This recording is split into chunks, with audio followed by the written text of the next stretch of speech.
Jeg venter lige på et go.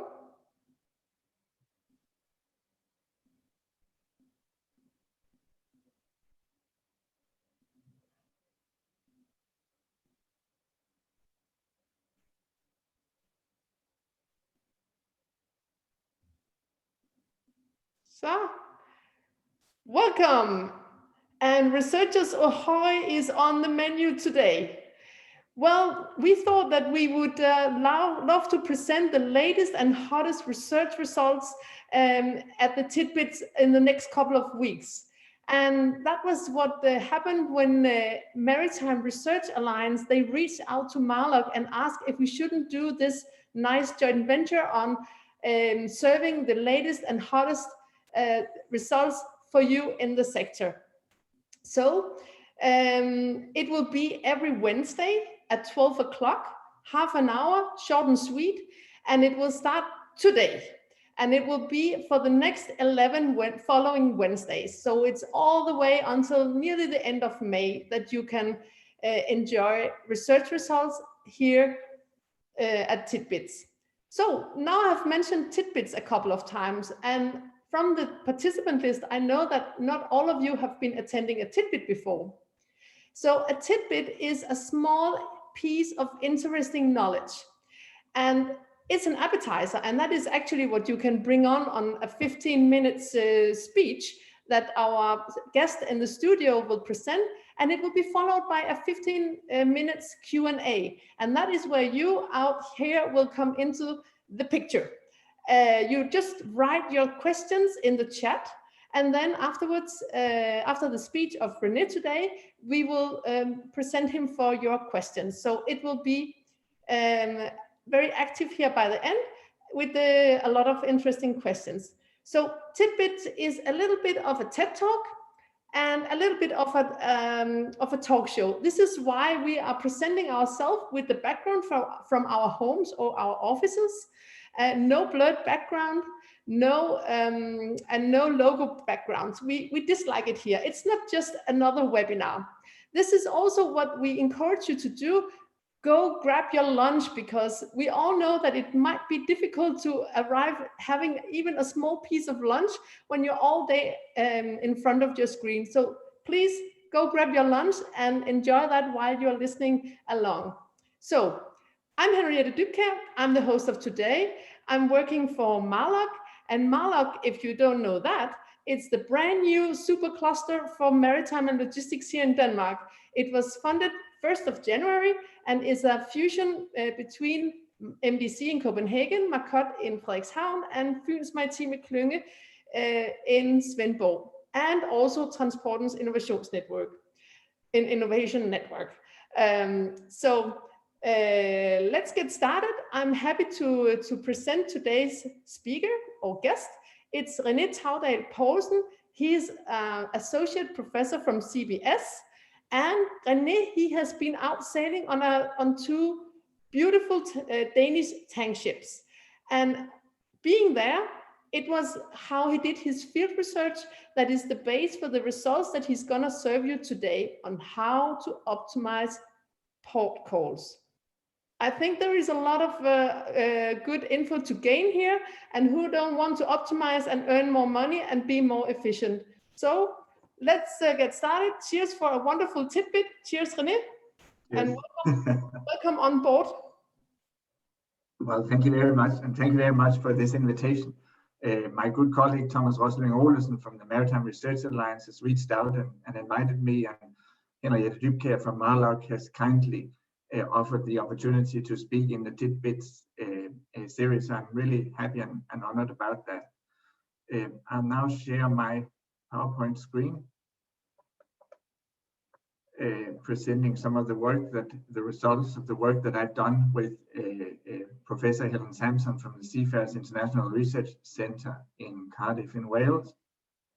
We were interested in optimization of port calls, the question of how shipping companies and their crew can speed up the port call, reduce the time in port in order to save time that can be used for longer transits at lower speeds and thus save considerable amounts of fuel.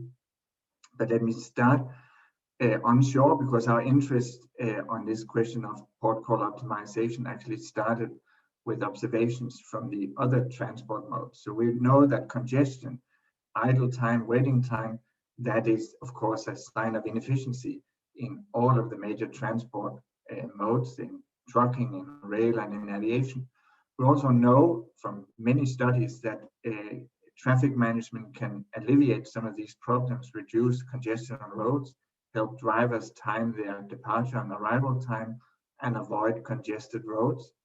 This allows them to save fuel, it allows them to save time, and it's both good for business and it's good for the environment, as CO2 emissions are also reduced. So we were really curious to see whether similar principles would be possible to apply in the context of the shipping industry, where we also know that ships face lots of idle time in association with port calls. So we asked the question, what can shipping companies and their crew members, what can they do to speed up port calls? And in answering this question, we did two different types of studies. Helen Sampson and I spent several weeks on board two tankers, a handy-sized tanker trading in Northern Europe, and a Panamax tanker trading from the Gulf of Mexico down to the west coast of South America. So we followed the port call process. We experienced several port calls during our stay on board, and we mapped out the different activities of the crew members in this process. I also conducted 12 semi-structured interviews with top and middle managers in shipping companies, both in chartering, operations, and technical departments. Some of the interviewees also had seafaring experience of their own, so they were very knowledgeable about these topics. So why do ships wait in port, and what can crews and shipping companies do to reduce this waiting time? Well, in answering that question, it's important to acknowledge that in fact the port call consists of a number of different phases, from the time that the ship anchors off the port and files its notice of readiness, as it maneuvers in the approach to port, as the mooring process takes place. During the tank inspection, we focus specifically on tankers, so they have to go through an inspection scheme for ensuring that cargoes are not off spec.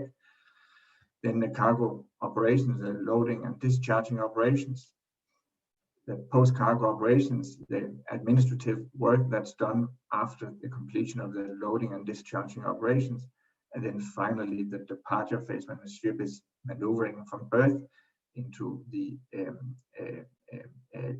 open waters.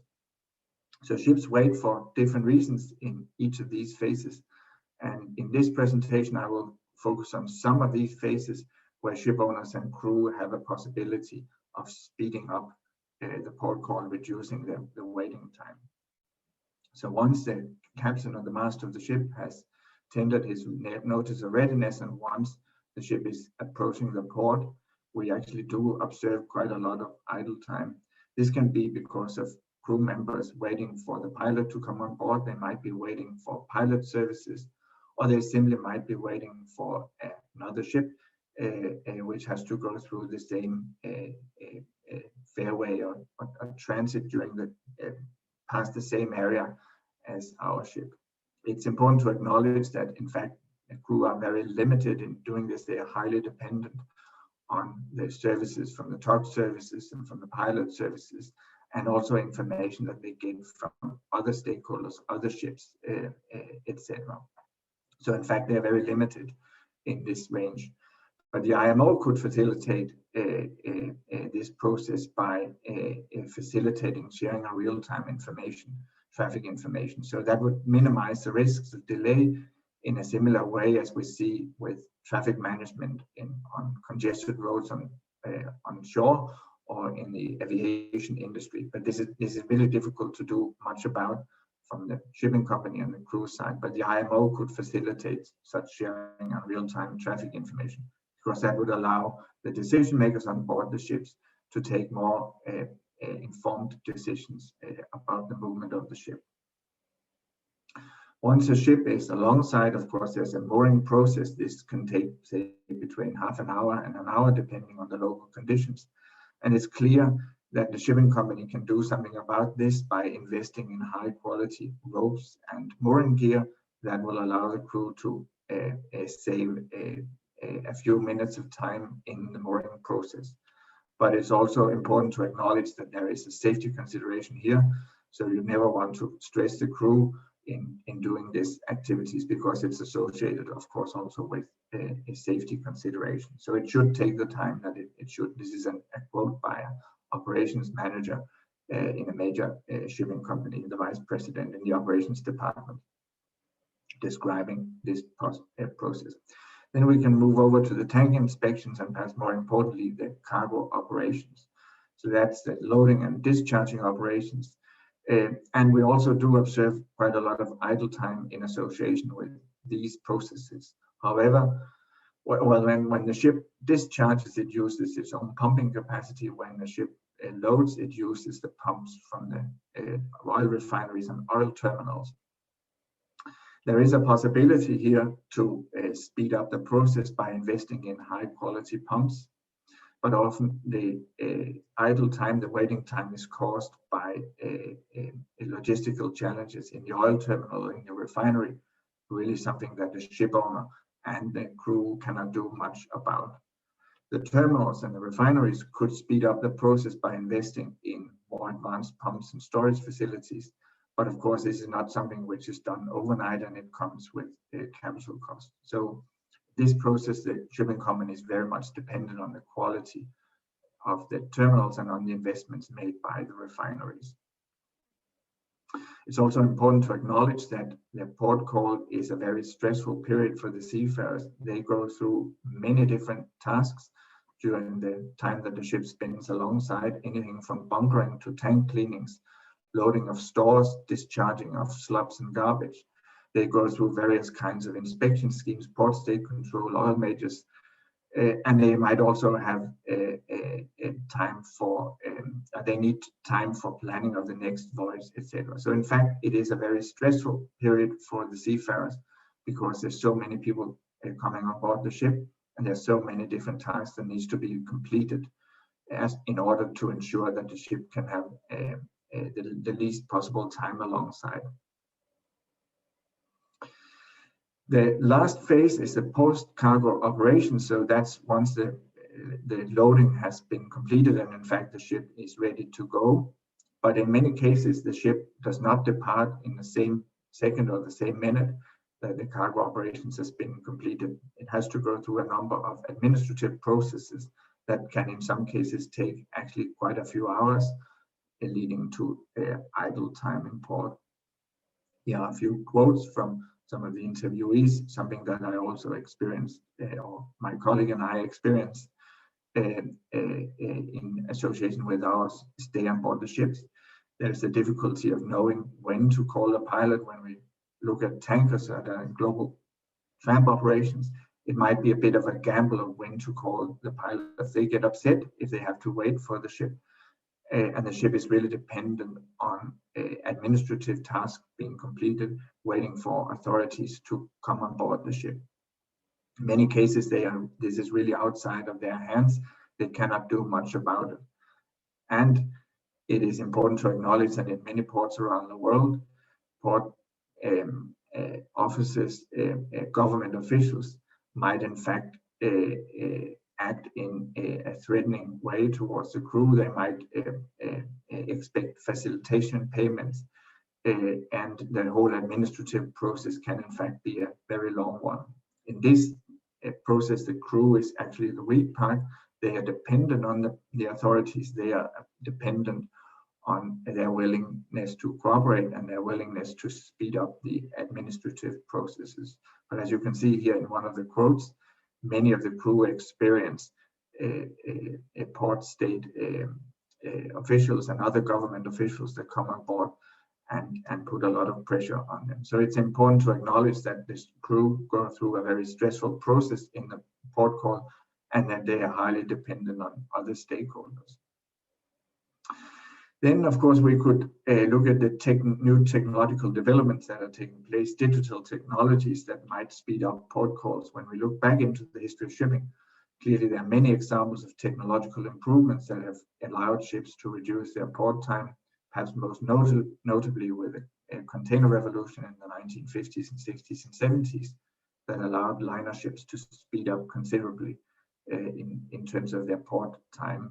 And we could ask whether it would be possible with new digital technologies to speed up port times as well. Clearly, there is a potential here, but it's also important to acknowledge that regardless of the digital technologies, port and government officials still need to come on board the ships and check documents on board the ship, and that will still limit the crew's potential to reduce port call time. So summing up on the conclusions, well, clearly our studies show that there is a lot of idle time for tankers in port. They wait for various reasons, waiting for pilot, tox assistance, might wait for tank inspections or other ships to pass through a narrow fairway. Ships wait for berth, they wait for laboratory test, customs, immigration, and for many other reasons.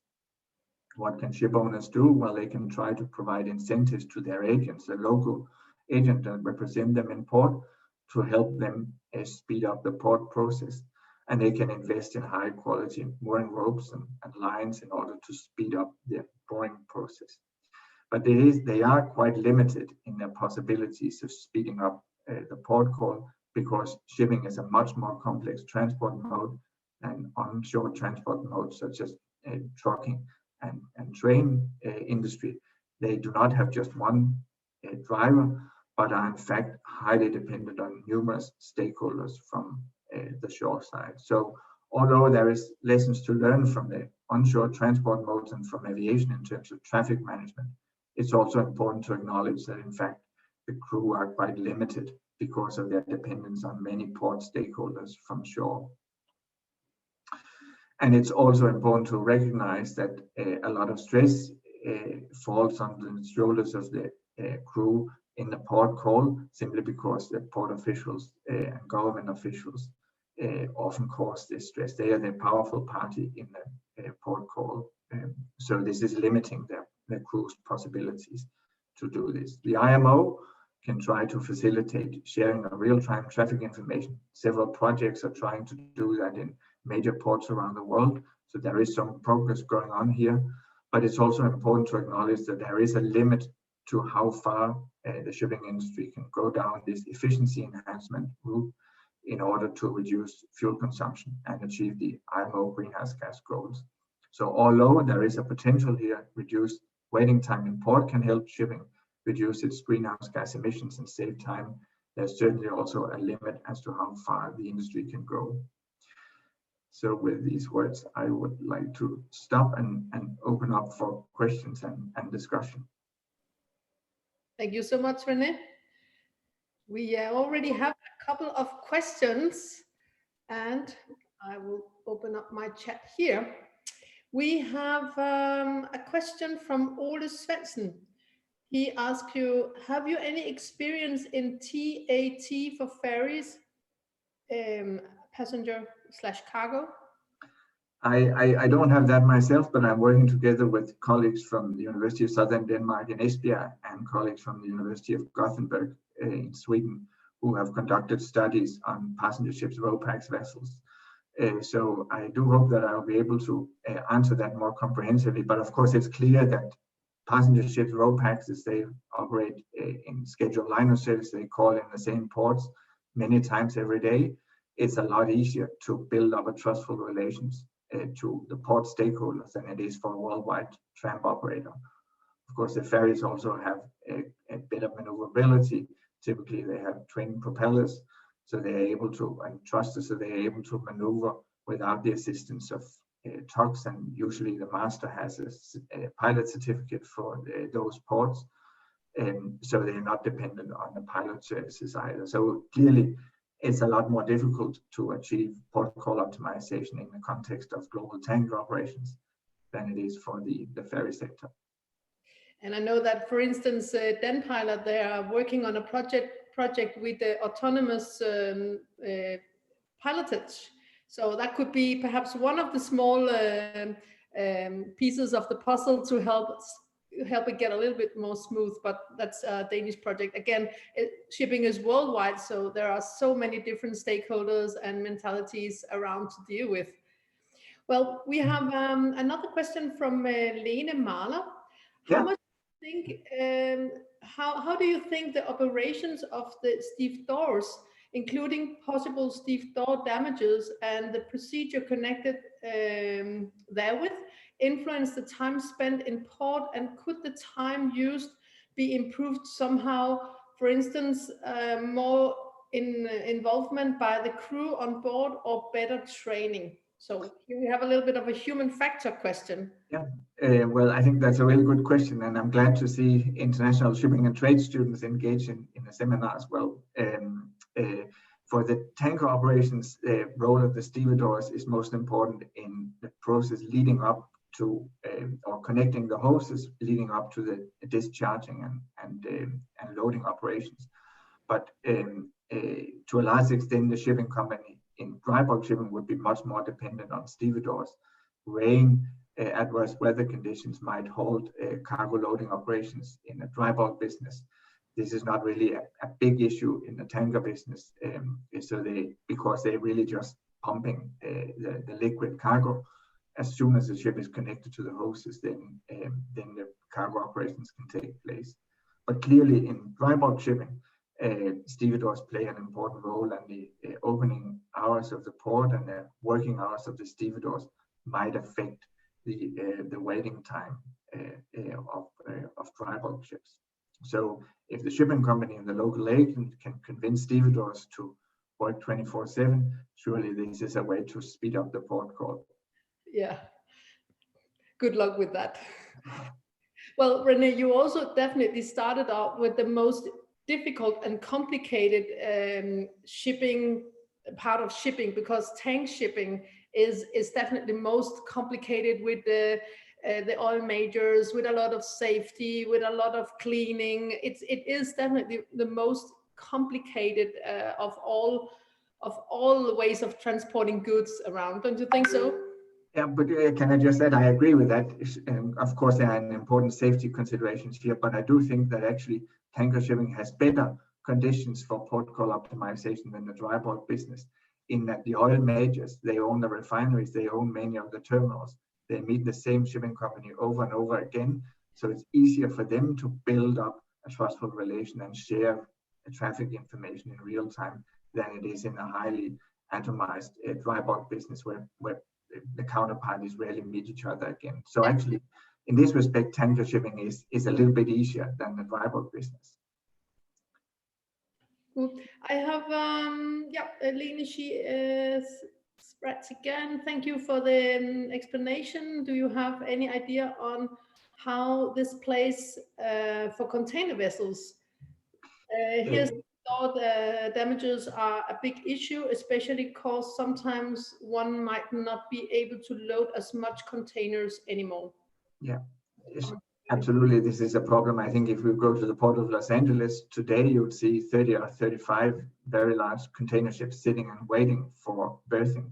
So there are all kinds of bottlenecks in the US ports at the moment because of the surge in demand for container shipping services because of the pandemic.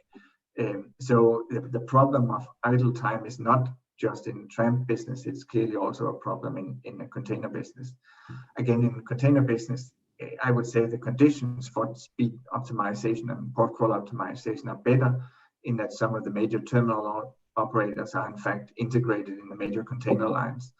So it's a little bit easier when you can speak to the colleagues in your own department to speed up the port call. But it doesn't mean that there's no waiting time in container shipping. Clearly there is.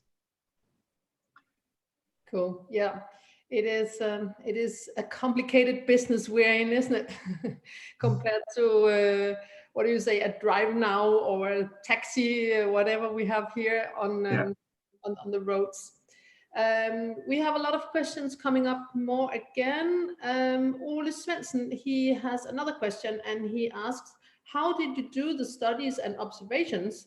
I could imagine the logistic as a little difficult, such as traveling. So when did you do your field studies?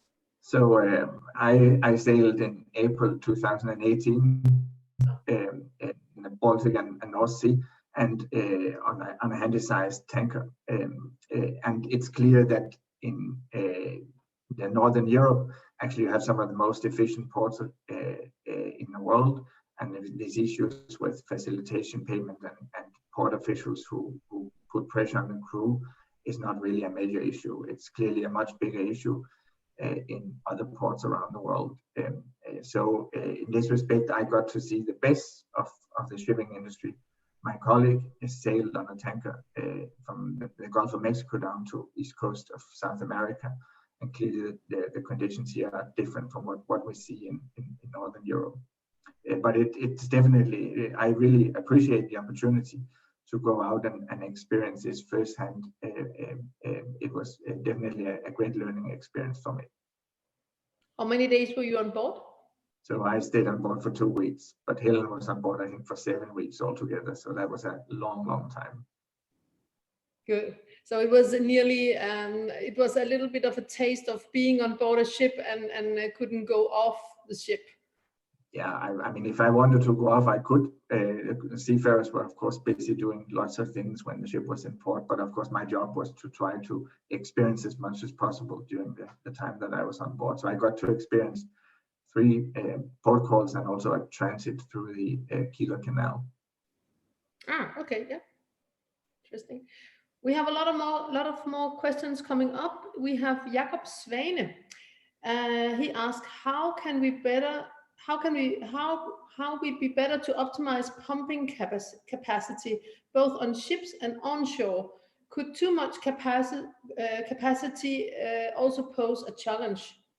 Good question. Yeah, I asked technical managers in several shipping companies about using the ship's pumping capacity to the maximum, and it was quite clear from the answers I got that they felt they actually rarely used the pumping capacity to the maximum. So if I recall correct, a handy-sized tanker should be able to discharge in less than 24 hours, but if the storage capacity is not available in a terminal, then of course it will take longer. So it seems that on the ship side, the problem is not actually a major one, but on the terminal side, this might be a bigger issue. Of course, this is a topic which really falls on the shoulders of the refinery owners and the terminal owners. So it's difficult for the ship owner to do much about that.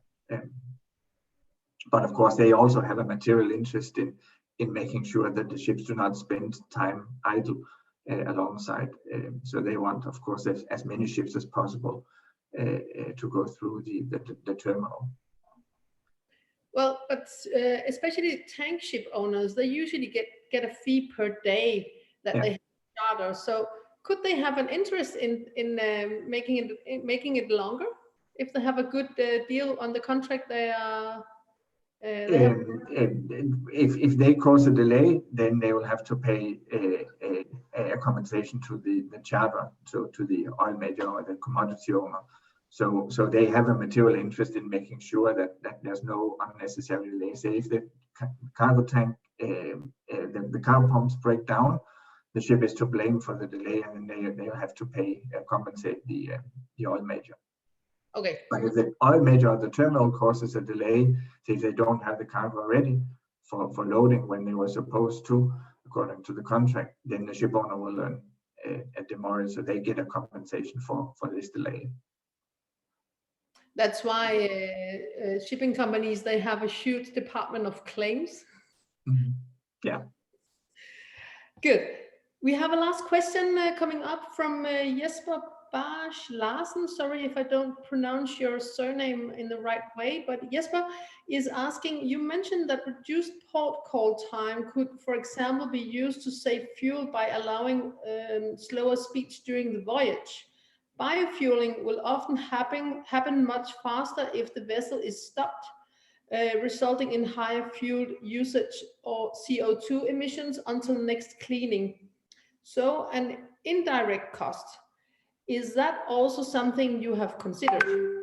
I fully agree. There is the risk of biofouling is particularly high when the ship is idle in tropical waters. So if it stays at an anchorage in West Africa, for instance, experience shows that then you have a lot of biofouling, and biofouling is really problematic for the ship's resistance through the water. It adds a lot of resistance to the ship, so it leads to a higher fuel consumption. So of course, hull cleaning is a good way to address that. That's of course that comes as a cost to the ship owner, but usually if the ship suffers seriously from biofouling, this is a great advantage. On the ship I sailed on, there was a propeller inspection by divers when the ship was in port to see what was the status of biofouling on the propeller. And if it's fouled, then of course they will do the cleaning because a fouled propeller and fouled hull is not very good. If you're interested in especially that topic, yesterday we had John Koch Nielsen from Force Technology, who actually in Danish, though this tidbit yesterday was in Danish, explained a little bit about how to optimize during the voyage. So a little bit of a different approach to how to optimize, and that was also mentioned there. I can consider. I kindly ask you all to consider to subscribe to our Titbit YouTube channel, where also the tidbit of René will be put up afterwards, and we also have tidbits from from all the other guests we have had in the studio. So there, it's like a little bit of a TED Talk, maritime TED Talk channel we have created there with all these small bites. Because we have now come to an end. I'm sure a lot of other online meetings are waiting for all of us this afternoon. So thank you so much, René, for being our guest today. Very, very interesting. And who knows, when Corona it's under control, you might be able to go out and do a follow-up field research on tankers. I'm sure it will not be easier now to call a port with the new Corona test and a lot of all new things that will come up. That's one of the typical things for shipping, that you never take away rules, you always add more rules, more things to do, more things to arrange for. Isn't that right, René? It's really something, the never-ending story. So thank you also for a lot of very, very relevant questions out there. And see you next week, where we have Hai Laos, our professor from DTU, who will speak a little bit about elephants in the room in IMO, about decarbonization. So that will be a very, very heavy menu next Wednesday at 12 o'clock with Hai Laos Saraftis speaking about that. So that's a completely different story. Thank you for today. And my colleague Tia, she has just put up the link where you can follow the tidbits. And please do reach out to René Taudal Poulsen if you have any further questions, or to Maritime Research Alliance. Thank you for collaborating on this series of tidbits. Thank you so much. Have a wonderful day. Thank you very much. Bye-bye. Bye-bye.